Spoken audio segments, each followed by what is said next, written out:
Hey guys, what is up and welcome back to the KBA. Now today we are here at Halloween, October 30th, little spooky episode for you today. And before we continue, I'm going to get right to trades, trade block, free agency, all that stuff. So we're going to start with free agency here for the Atlanta Hawks. Now, as we continue, I do want to mention something. If you DM me about signing a free agent, you have to let me know what player you are releasing, or you have to make a trade that gets rid of a player, because in 2K, you can't have too many players on your team, and in real life, you can only have 15 players on your team, so in order to sign a player, you're always going to have to release a player. I'm always going to go by worst overall, so Timothy Luwawu, Carrot Boy, you're gone. Now, the Hawks are getting rid of Mr. Carrot Boy for none other than J.R. Smith. They need a little spark off the bench, and well, J.R. Smith, the golfing pro, looks to be that one-year minimum deal, and J.R. Smith is now an Atlanta Hawk.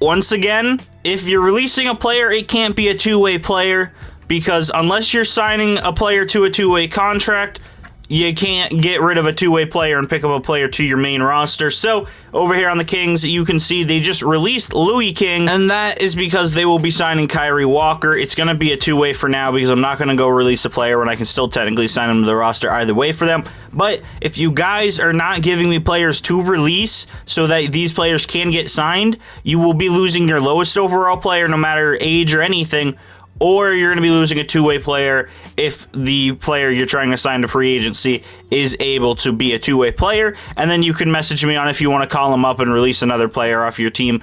But in these type of situations, if you guys aren't active when I have the time to record this, I'm not going to go ahead and just randomly release Ramsey or Harkless because you don't answer. I'll just release a two-way guy and sign this guy to two-way so he's still on your team.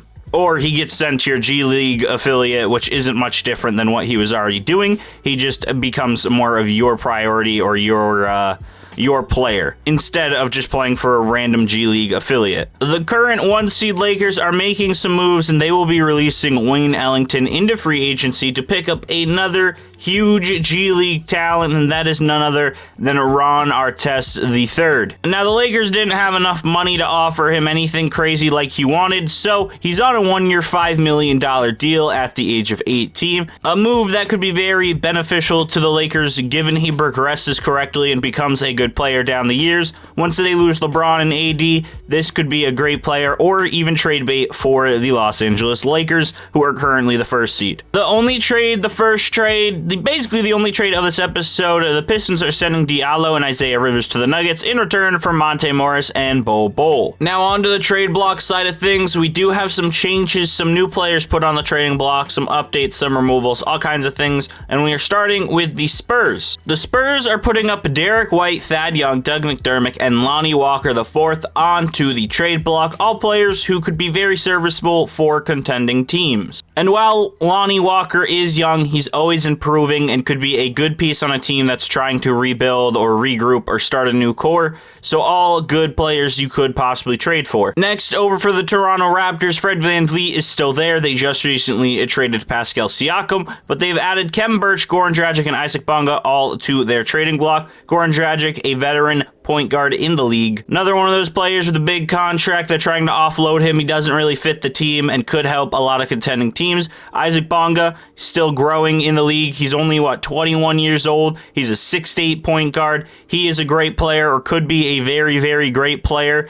And Khem Birch is Khem Birch. He's also there. Over for the Mavericks, they've put their young center up on the block. Moses Brown, man, averaged 8 and 9 last season for the OKC Thunder. He's 7'2", and he's mostly remembered for that chin-up gif, however you pronounce it, that's always on the internet. He's that dude who was in college. They had to hit his head and move his face up. That's the only thing I know Moses Brown for, besides his 1-week stint on the Celtics where he never played a game. Next, over in New York, they're sick of their point guards. Kemba Walker, Derrick Rose, both on the block. They're trying to get both of these dudes out of the Big Apple. Tommy T is a obsessed with Derrick Rose no longer. He's trying to get him out of the team. And Kemba Walker, who no team reasonably wants Kemba Walker on their team. He's just kind of there, so they're both on the block. Next, the Kings have officially decided that they're going the route of Tyrese Haliburton and De'Aaron Fox. So Davion Mitchell, he is on the trading block as well, a young, defensive-minded point guard. And then over for the Trailblazers, the only player that's on the trading block now is CJ McCollum. It used to be their whole team, but now they're just looking to move CJ McCollum, so hit up the Trailblazers GM if you want to get CJ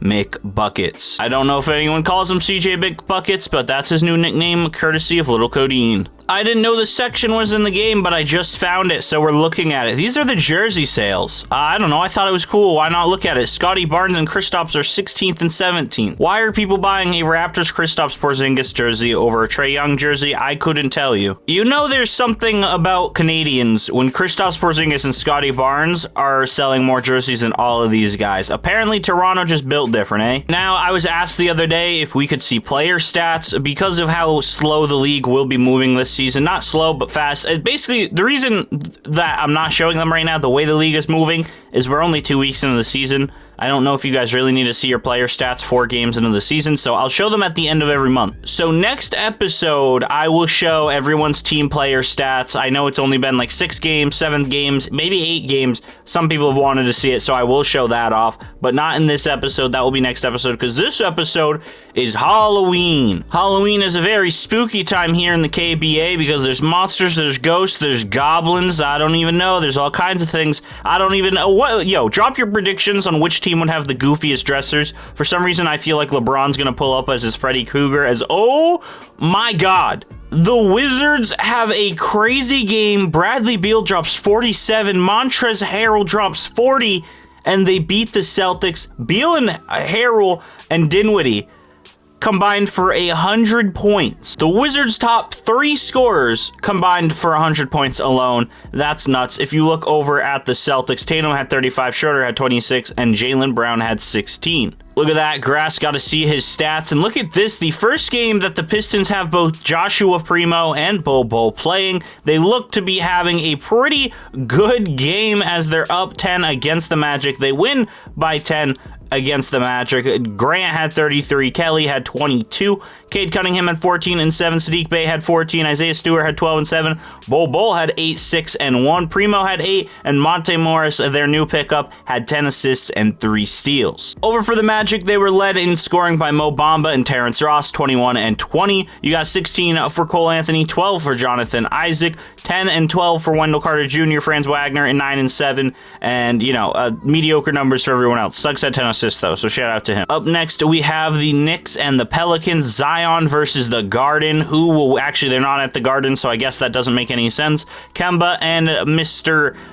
Derrick Rose have both been put on the trade block as we have a close one relative. Oh, no longer a close one. Pelicans pulled away. Zion and the Pelicans win in a 10-point lead over here. Zion had 34 and 7. Ingram with 29. Mr. Alexander Walker with 20. Willie Hernan-Gomez with 19 and 10. And Jackson Hayes with 13. Over for the Knicks, Julius Randle had 27. Kemba Walker had 24. D Rose had 17. Quentin Grimes had 15. And RJ Barrett had 13. Mitchell Robinson also had 8 and 10, quickly with 11. Nothing else crazy down this line. Next, we have the Raptors and Pacers. More of Kristaps and Scotty, the two men who are somehow shockingly getting a lot of jersey sales as they are getting absolutely dominated by the Pacers. Although they lost, Porzingis did lead the team with 20 points and 11 rebounds. Kem Birch had 10 and 8. Boucher had 10 and 10 right there. And Scotty Barnes had an awful night. He only took 5 shots, though, so I guess it's not too awful. Over for the Pacers, though, Sabonis had a dominating game. 28 points, 17 rebounds, 11 assists, 2 steals, 23 for Brogdon, and 21 for LeVert as well. Next, we have the Hawks and the 76ers. We haven't had a lot of close games tonight, but I have a feeling this might be a close one. As I say that, the Hawks go off to a crazy lead. I wouldn't say crazy, but they do look to win by a little bit. Yeah, they're up 10. Another 10. Well, actually, a 9-point lead is Mr. Joel Embiid. 41, 13, and 4 for Joel Embiid. 26 for Shake Milton and 17 for Tobias Harris. 12 and 7 for Drummond and Ben Simmons with almost a triple-double. Kind of crazy that Shake Milton dropped 26 and Embiid had 40. That was a nuts game. Trae Young, though, on the other side of the game, 41 points, 10 assists. Absolute monster game for both stars of these teams. John Collins had 19 and 10. Capella had 17 and 13. Cam Reddish, who's still here in this universe, had 16 points. DeAndre Hunter had 14, and Herter had 10. J.R. Smith, the newest addition to the team here over in Atlanta, had 4 points, a rebound, and 7 assists, so he wasn't scoring as much, but he was helping out the team the best he could. Next up, we have the Jazz and the Bulls. In real life, Lonzo Ball just went down with an injury, so that's kind of unfortunate, and it looks like they're playing as if he had an injury in 2K because they lose by quite a bit. The Jazz get revenge for the 90s as Donovan Mitchell has 32 points, Bogdanovich with 19, Jordan Clarkson with 17, and Mike Conley with 11 and 5. And look at that, Rudy Gobert making the day better with a 420 in his name. 4 points, 20 rebounds, and 5 blocks. Monster game by Gobert, although he didn't score very much. Over for the Bulls, though, DeRozan had 25 and 7. Levine had 22. Lonzo Ball with a 4x5, 18, 6, 7, and 6. Ersan Ilyasova had 9 points, shooting 3 for 10. He shot a lot of shots, but hey, I mean, I guess he was making some of them. He also had 3 steals. Caruso, by the way, defensive god, and I believe we saw in the last video Caruso's leading the league in steals, so yeah, that's pretty cool to see as well, with him getting 2 steals in this game.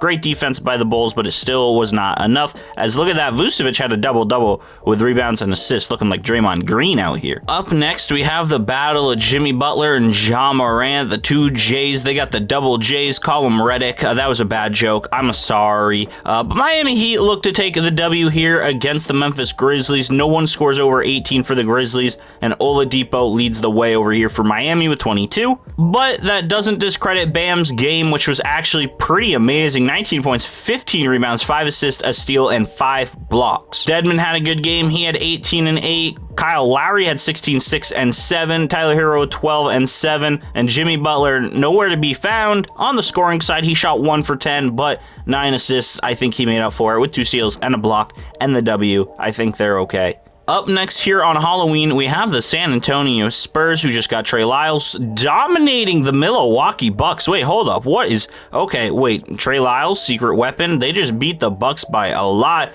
and the Bucks are on a 5-game losing streak. Chris Middleton, 23 points. Drew Holiday with 18. Giannis with a very bad game. That's a weird sentence to say. 17, 7, and 5, and 5 blocks. I guess not a bad game, just not a lot of scoring from him. Over on the Spurs side, though, DeJounte Murray, 25, 8, 6, and 4. Great game for him. Everyone else played okay, nothing crazy. Trey Lyles, though, the guy I was just talking about, 7 points, 2 rebounds, an assist, and 2 steals. Next up on the Halloween slate, we got OKC taking on the Golden State Warriors. Shea versus Curry, Clay versus Lou Dort, Draymond Green versus Mike Muscala. I don't even know if that's a worthy matchup. In the loss, Shea had 27 and 10, Lou Dort with 21, 12 with Giddey, Muscala with 11, 10 and 9 for Favors. Pokusevski had a decent game as well, but those decent games will do nothing when Curry drops 49 in the win here on Halloween, really giving OKC some nightmares here on Halloween night.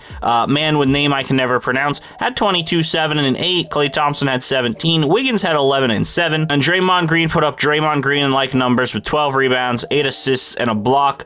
I don't understand how he gets these kind of numbers. He's the only player in 2K who does it, but it happened. Second to final game here on Halloween. We have not had any close ones. The Nuggets look to continue that streak as they are up by almost 20 here in Minnesota, and Jokic...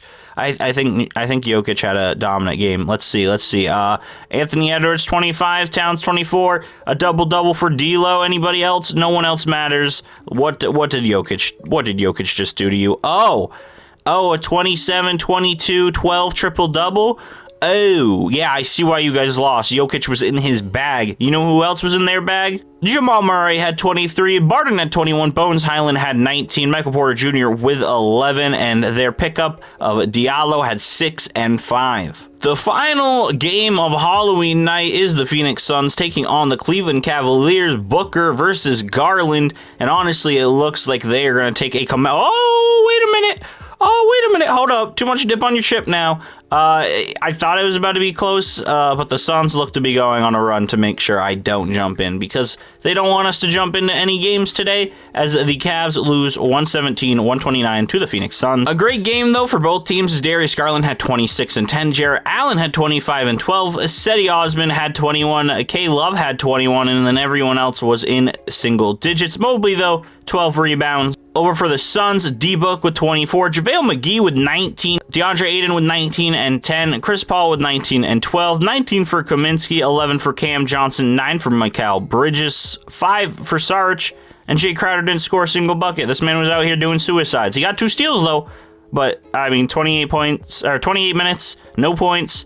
That's rough, man. That's rough. We got 5 more games for today's episode, so hopefully we get a close one here, as we got the recently acquired Siakam over here on the Mavericks taking on the Sacramento Kings, and it looks like that doesn't matter. Oh my. Okay, yo, listen, Kings, Sacramento, I don't know what's been, put into your Gatorade, but you guys have became a really great team quickly. As Luka leads the Mavs with 37, everyone else, I mean, you can see the stats there, a 19 and 9 for Brunson, nothing crazy. LiAngelo Ball had 6 and 4. Over for the Kings, though, 30 and 14 for Fox, 20 and 12 for Bagley, 17 and 5 for Rashawn Holmes, 12 and 11 for Larry Nance. Tristan Thompson, a 10 and 6 game. Tyrese Haliburton had 8 and 8 over there. He even had 2 blocks as a point guard. Tristan Thompson, Len with 2 blocks as well. And Rocco sucked, because Rocco's always awful in 2K. I don't know why, but he's garbage in simulation in 2K and all of it. Next, we got the Trailblazers taking on the Charlotte Hornets, and I honestly think this is going to be the only game that's close. Am I right?